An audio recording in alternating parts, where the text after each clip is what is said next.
Justin Brownlee ng Pelita Jaya. Bukod sa liga sa IBL, naglalaro na rin siya para sa Pelita Jaya para sa isa pang or tinatawag na Basketball Champions League or BCL.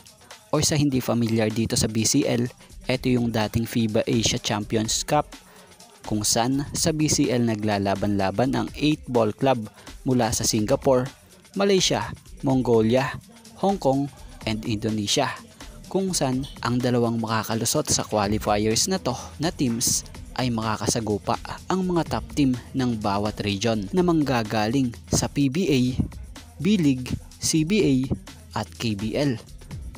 At mapunta na nga tayo rito sa game ng Pelita Jaya from Indonesia kontra dito sa team from Thailand na High-Tech Basketball Club.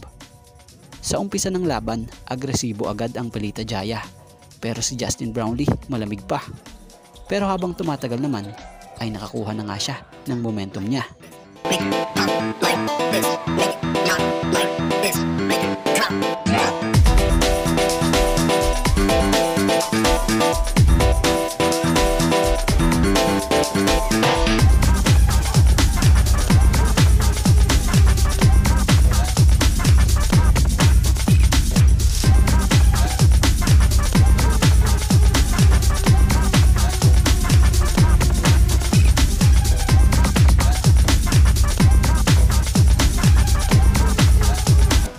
So natapos ang first half sa score na 42-45, lamang rito ang Pelita Jaya.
Natapos ang laro sa final score na 81-99.